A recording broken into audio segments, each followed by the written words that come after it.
as we were talking about how little we knew about where our food came from, a classmate of mine got this very deep look on his face, and you could tell he was about to say some really deep stuff. And he said, you know, if we are what we eat, and we don't know what we eat, then how do we know who we are?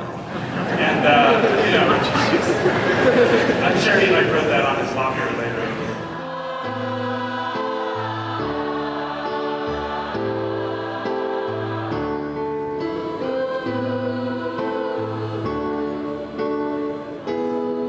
We're going to hack boxes of food for people at the poverty line or below. They need 800 boxes by tomorrow, so we're going to help. It's going to be a party. I'm putting in macaroni. I'm the macaroni man. Fantastic. Paul, what are you putting in? Juices. Beef with juices. What I'm putting in each box. Because that's what people want, is beef with juices. No, what are you putting in? I've got delicious black and white mixed vegetables. Oh, delicious.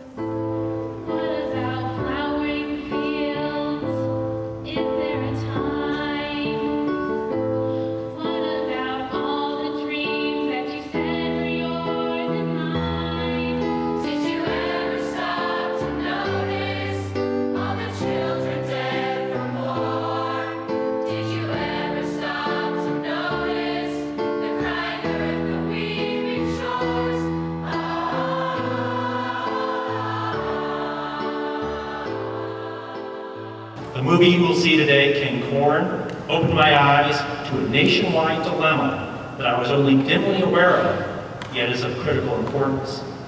It has come about gradually, but is part of everyone's life in this room every day.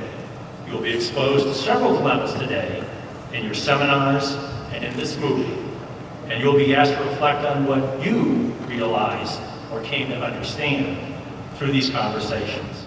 King Corn, in a way, was this film about trying to learn where we actually came from and try to understand the implications of all the stuff we've been eating every day.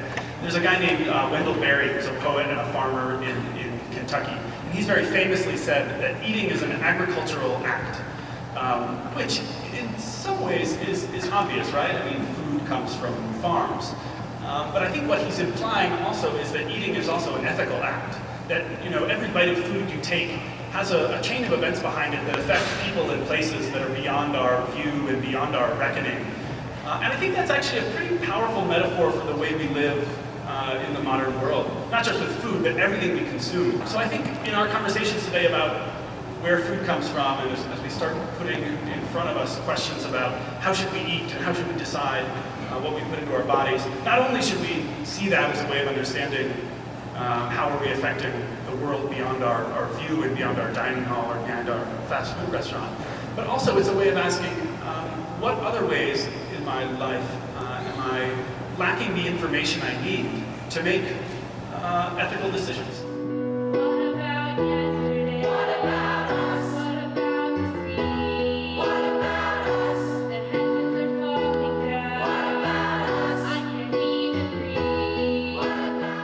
The Distinguished Alumni Program is designed to recognize graduates who have lived lives of meaning and purpose. I had some learning lessons, some bumps in the road, but one of the great lessons I had was encountering some teachers who understood that there was a lot more to me than just maybe a GPA or performance on a sports field. And those lessons and that confidence has stuck with me a long time.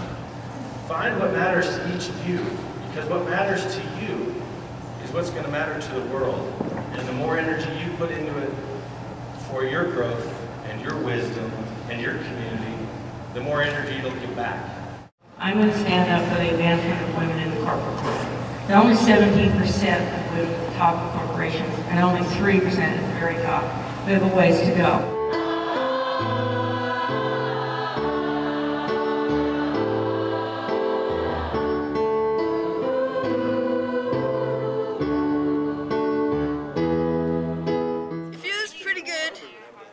Provided 150 packages of food for families, and we're gonna keep going. We're gonna push through. We're unstoppable. And yeah, 800 by 8 tonight.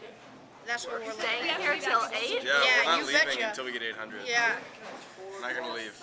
We're staying. All right. Like, I will slash the bus's tires if we attempt to leave before 8 p.m. So, You feel that strong the about stakes are high.